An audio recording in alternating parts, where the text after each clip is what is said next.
దేవుడు అంటే ఎవరంటే మనకి సంబంధం లేని వ్యక్తులకి ఎవరైతే ముందుకెళ్ళి సాయం చేస్తారో వాడే దేవుడు అంటే. సమయానికి కనిపించి మనకి హెల్ప్ చేసి వెళ్ళిపోతూ ఉంటాడు.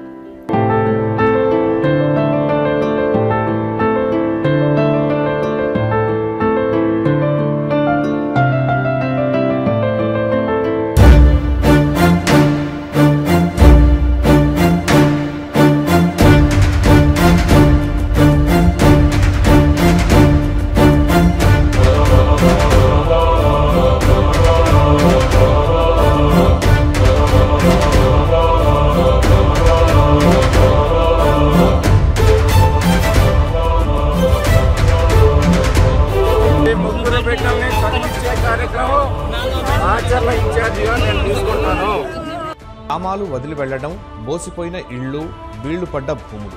వైకాపా దాడులకు భయపడి 500కు పైగా కుటుంబాలు ఇతర ప్రాంతాల్లో తలదాచుకుంటున్నారు. రాచర్ల నియోజకవర్గంలో ఎంపీటీసీ, జడ్పీటీసీ ఎన్నికల నామినేషన్లు అధికార పక్షం దౌర్జన్యంతో ఏకగ్రీవమయ్యాయి. మా ఆస్తి ఉంటుందా, ఎవరన్నా కబ్జా చేస్తారా?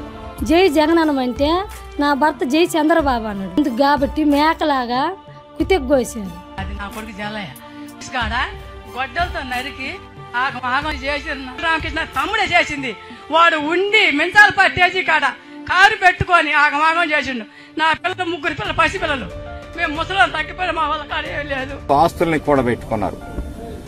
ఇప్పుడు దాంట్లోకి ప్రజల రక్త మాంసాలు మంచిగా మీకు కావాల్సి వచ్చిందా?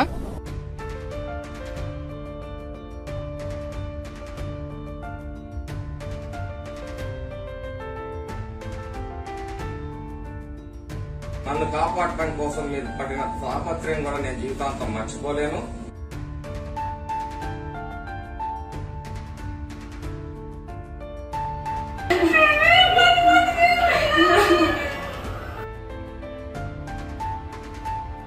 ఎన్కౌంటర్ చేస్తానంటాడు. ఈయనేమైనా ఎన్కౌంటర్ స్పెషలిస్టా? అమాయకులు ఉసురు పోసుకొని నువ్వు ఎంతకాలం ఈ పదవి అనుభవిస్తావు మేము చూస్తాం. ఊరంతా పండగ చేసుకుందయ్యా, అన్వర్ ఇల్లు తప్ప.